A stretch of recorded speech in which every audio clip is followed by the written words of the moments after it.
The story opens with a deeply disturbing scene. A man is being publicly hanged, and what makes it even more unsettling is that the crowd watching treats his death like entertainment, enjoying the spectacle. Among them stands Kathy with her maid, Nellie, and even she watches the scene with a strange sense of excitement. A little distance away, a boy named Heathcliff passes by with his father, as if fate itself is slowly pulling him toward this story. After returning home, Kathy is found crying over her broken toys when her father, Earnshaw, arrives. In a mocking tone, he makes cruel and bizarre comments about Kathy's deceased mother, saying her hands were very large, she even had a mustache, and that one day Kathy would look exactly like her. These words shatter Kathy even more. Earnshaw then tells Nellie that Kathy must be made strong because soft-hearted people cannot survive in life. He also mentions that he has to travel to a place called Rome for work. A while later, Kathy reaches Mrs. Burton's house, where she learns that her father has brought a new boy home and is hiding him upstairs. Downstairs, Burton and Nellie question Earnshaw about the child. Earnshaw explains that the boy's father had abandoned him on the streets, so he brought him home and decided to let him stay as long as he wished. Kathy goes upstairs and finds the boy hiding in fear under the bed. She pulls him out and brings him before her father, giving him the name of her dead brother, Heathcliff, as if he were filling an empty space in her life. Kathy becomes instantly attached to him. However, jealousy grows inside Nellie, and Hindley humiliates Heathcliff by calling him illegitimate and constantly insulting him. Kathy begins teaching Heathcliff how to read and write, but their relationship is filled with emotional clashes. Sometimes she shouts at him, sometimes she walks away from him, only to return and make up with him again. Once, Heathcliff tells her to stay away, but Kathy's words make it clear that she can never truly live without him. They roam together, talk endlessly, and one day return home late after getting drenched in the rain. That day happens to be Earnshaw's birthday. Furious at Kathy's late return, he lashes out in anger. Heathcliff takes the blame upon himself and endures punishment, shivering in the cold as Earnshaw whips him. Later, Kathy comes to see him and breaks down in tears, but Heathcliff comforts her, saying he is willing to bear any pain for her sake. Years pass, and one day Kathy excitedly announces that new neighbors, the Lintons, have arrived. They are wealthy and sophisticated. A week goes by, but when the Lintons do not visit, Kathy grows restless and irritated. Tired of her constant chatter, Heathcliff hangs her from a tree in a moment that reflects both childishness and possessiveness. In retaliation, Kathy breaks eggs on his bed. Meanwhile, Earnshaw visits a solicitor, and it is later revealed that their financial condition has deteriorated badly and everything is slowly slipping out of their hands. When the firewood runs out during the cold winter, Heathcliff breaks a chair and burns it just to keep Kathy warm. One day, while wandering around, Kathy reaches near the Lintons' house and overhears Isabella and Edgar talking from the other side of the wall. On seeing her, Isabella mistakes Kathy for a ghost. While trying to climb the wall, Kathy falls, and Edgar catches her in time. Edgar writes a letter to Earnshaw informing her that Kathy has sprained her ankle and is being taken care of at their house. Earnshaw begins to believe that this connection might turn into something meaningful in the future. Meanwhile, Heathcliff anxiously waits for Kathy's return. After 6 weeks, Kathy finally comes back, completely transformed.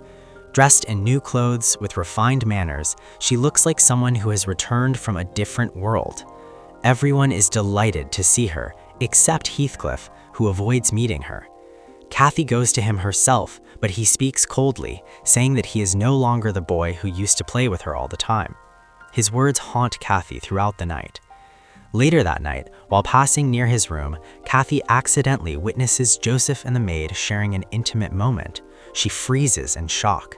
At that moment, Heathcliff comes from behind and covers her eyes as if trying to protect her from this harsh reality. The next morning, Kathy cannot bring herself to face him and walks away, trying to be alone with her confusion and emotions. Heathcliff finds her and, in her moment of vulnerability, confesses his love. He pulls her closer and tries to get intimate, but Kathy panics and steps away. Outside the house, her sick father is creating a scene, and at the same time, Edgar arrives to meet her. Kathy initially refuses to see him, but later tells Nellie that Edgar has proposed to her, and she has accepted.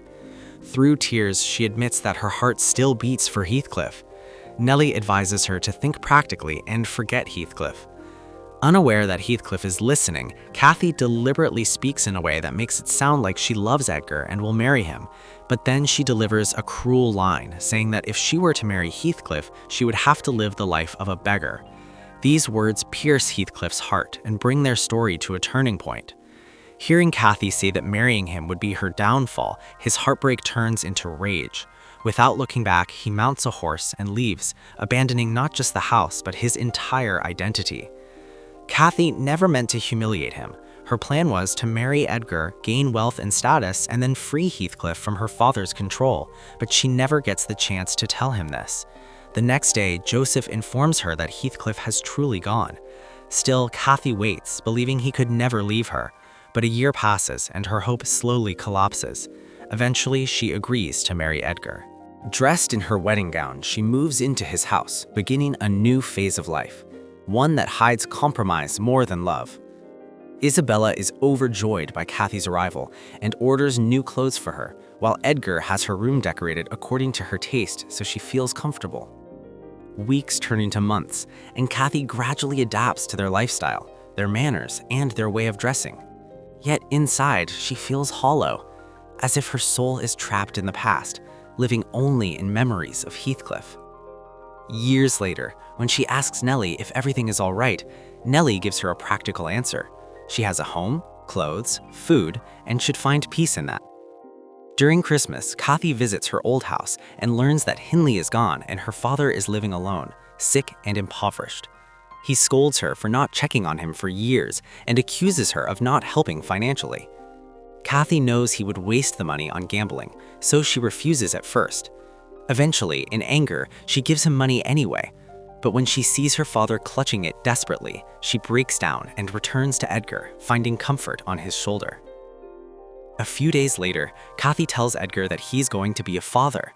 Amid that happiness, while she is sitting in her room, she hears the sound of eggs breaking and instantly realizes that Heathcliff has returned. She rushes outside and finally sees him. He is no longer the poor boy he once was, but a wealthy, transformed man. Kathy runs to him and embraces him. It feels as if years of separation vanish in a single moment. Kathy introduces him to Edgar and Isabella and eagerly wants to hear his story. But Heathcliff reveals nothing about his journey.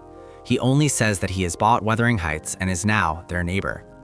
Slowly, Isabella begins to feel drawn toward him. Kathy, however, mocks her and says that Heathcliff would never be interested in her. This wounds Isabella's ego, and in anger, she smashes Kathy's dolls. When Heathcliff realizes that Isabella likes him, he deliberately tries to make Kathy jealous. He says he might date Isabella or even kiss her. Kathy tries to stop him, but Heathcliff reminds her that she is married and that it was she who once rejected his love. Because of that, there can be no reconciliation between them now. That night, Kathy tells Edgar that Heathcliff should no longer be invited to the house, which only enrages Isabella further. On the other hand, Kathy's father is pleased by Heathcliff's return, hoping he might gain some money from him. Instead, he humiliates Heathcliff by calling him nothing more than Kathy's pet. A few days later, Kathy learns that her father has died and she breaks down in grief.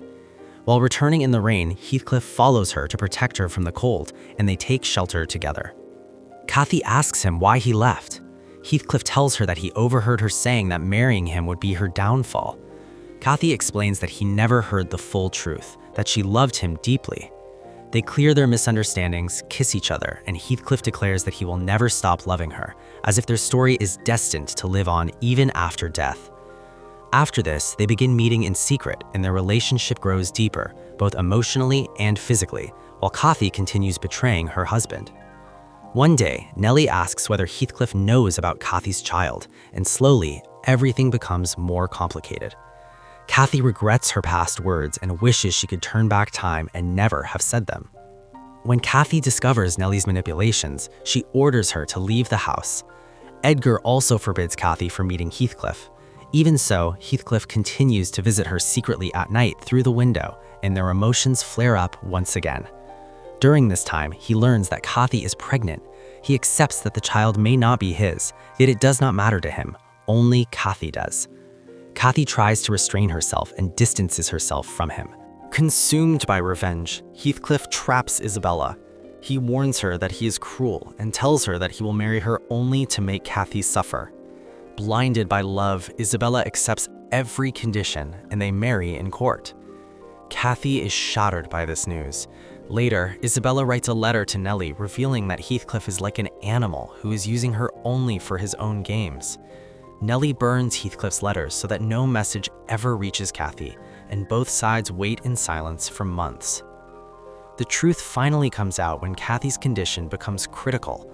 An infection spreads in her legs and her child has already died. Edgar blames Nellie, and Nellie is consumed by guilt. She rushes to inform Heathcliff about Kathy's condition. Heathcliff rides desperately to reach her, but by the time he arrives, Kathy is already fighting between life and death. In her final moments, she feels Heathcliff's presence, even though Edgar is the one beside her. When Heathcliff finally arrives, he learns that she is gone. Still, he goes inside and sits beside her, refusing to believe she is dead. He cries, lies next to her, and childhood memories flood his mind. The first beating he took for her, the days when they were free and happy without any boundaries. For him, Kathy was not just a lover, she was his soul. He swears that as long as he breathes, his love for her will never end, as if their story is meant to survive even beyond death. If you enjoyed this video, don't forget to like it, subscribe to the channel, and leave a sweet comment below. We'll meet again in the next video. Until then, goodbye everyone.